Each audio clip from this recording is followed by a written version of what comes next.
Brainstorming. Bonjour à tous, bienvenue sur la deuxième vidéo de Brainstorming. Nous allons aujourd'hui parler de l'œuvre canon opus 113 de Brahms. Donc dans cette œuvre, nous pouvons découvrir 13 canons écrits pour voix de femme, à 3 voix, 4 voix, souvent 2 altos et 2 sopranos, ou à 6 voix, 4 sopranos et 2 altos comme le dernier canon.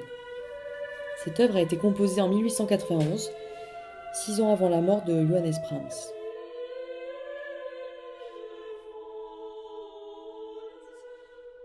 Ils évoquent des sujets très romantiques et tournent autour du chagrin amoureux avec des titres comme Amour se montre cruel envers moi, le deuxième, Si le chagrin avait le pouvoir de tuer, le 12e, ou La douleur de l'amour est monotone, le 13e.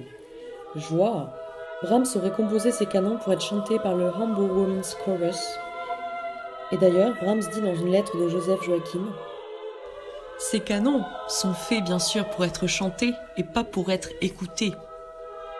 Brahms fait en effet la distinction entre faire de la musique en étant actif et profiter de la texture musicale, ou écouter de la musique en étant plus passif. Personnellement, je trouve que ces canons sont sublimes à chanter et à écouter. Brahms a utilisé plusieurs sortes d'écriture pour ces canons. Les 5 premiers ainsi que le 7, 10, 11, 12 représentent l'exemple parfait du canon strict avec 3 ou 4 voix qui reprennent à l'identique le même thème à la même hauteur.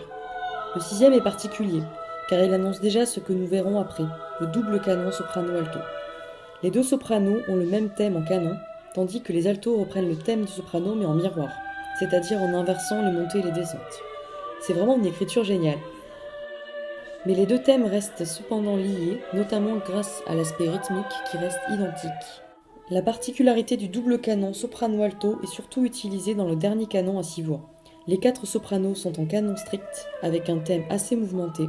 Les 2 voix d'alto sont également en canon strict, avec un autre thème complètement différent avec des rythmes longs. À l'écoute, nous avons donc la sensation de double canon. Ce dernier canon est d'ailleurs un hommage au Lied der Leiermann, le joueur de vielle à roue, du très célèbre cycle Winterreise, Voyage d'hiver, de Franz Schubert.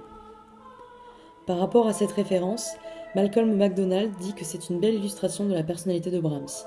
Sa vénération pour le passé, ses liens avec ses prédécesseurs, son interprétation des chefs-d'œuvre précédents, ainsi que sa croyance que les significations et les idées musicales ont une continuité.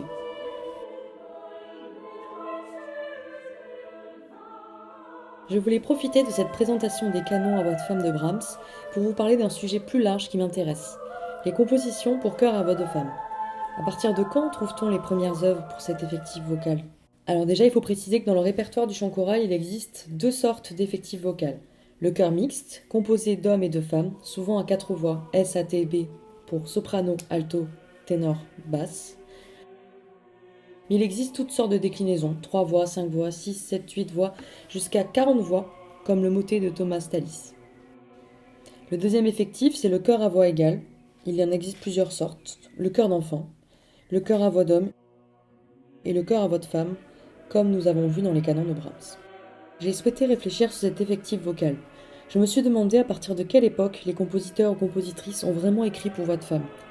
Attention, je ne parle pas de composition écrite pour voix d'enfant à la base, ou d'arrangement a posteriori pour voix de femme, mais d'un choix délibéré pour la couleur vocale de femme.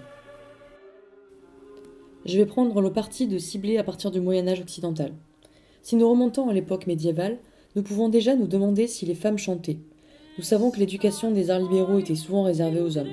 Les femmes n'avaient pas le droit de pratiquer la musique. Mais dans certaines fêtes, des jeunes femmes chantaient et dansaient. De plus, il existait des femmes troubadours, appelées Trobairitz, comme Béatrice de Dia ou Na de Casteldosa. Dans les célébrations religieuses, ce sont les hommes qui chantaient. Mais dans les abbayes de Monial, abbayes de sœurs, nous pouvons quand même constater que le chant était présent. D'ailleurs, Hildegard de Bingen, abbesse, femme de lettres, médecin et compositrice allemande du XIIe siècle, écrivait des chants liturgiques monodiques qu'elle chantait et qui étaient chantés par les sœurs du couvent. C'est une première trace de composition destinée aux femmes. La particularité des œuvres pour chœur au Moyen-Âge, mais aussi à la Renaissance et baroque, c'est que les voix de la polyphonie étaient désignées par leur fonction. On nommait ainsi bassus, la voix la plus grave, ténor, pour teneur, voix principale, contraténor, et superius, voix du dessus. Toutes ces voix, même si ce n'est pas écrit directement, étaient en fait chantées exclusivement par des hommes. Ce n'est qu'à la fin de l'époque baroque et surtout classique que l'on commence à voir émerger des œuvres chorales avec des voix de femmes, soprano, grâce notamment à l'opéra. Pour revenir un peu à notre sujet, à partir de quand pouvons-nous trouver des chœurs écrits pour voix de femmes?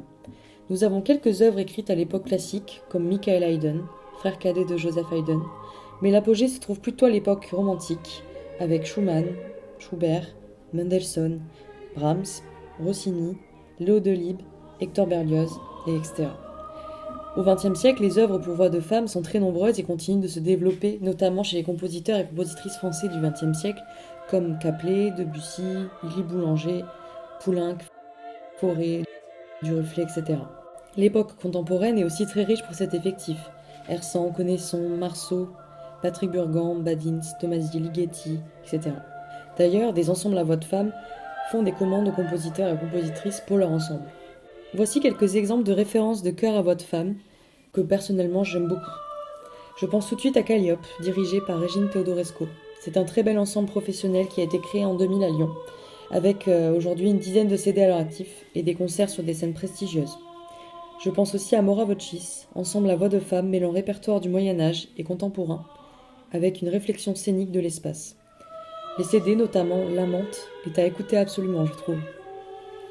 Les Fulgurances, une compagnie vocale dirigée par Laetitia Toulouse, mêlant finement théâtre et musique. Leur premier spectacle est sorti cette année et c'était d'une très très grande qualité. Et je voulais aussi parler de l'ensemble Esquisse, dirigé par Guillemette Daboval, avec de très belles voix et de très beaux programmes de concerts, notamment avec harpe. Elles sont nommées pour faire la résidence à la Cité de la Voix à Vézelay en juillet 2020. Vous trouverez tout le lien en bas de la vidéo, voilà, si vous voulez aller écouter tout ça. Merci beaucoup pour votre écoute et à bientôt j'espère.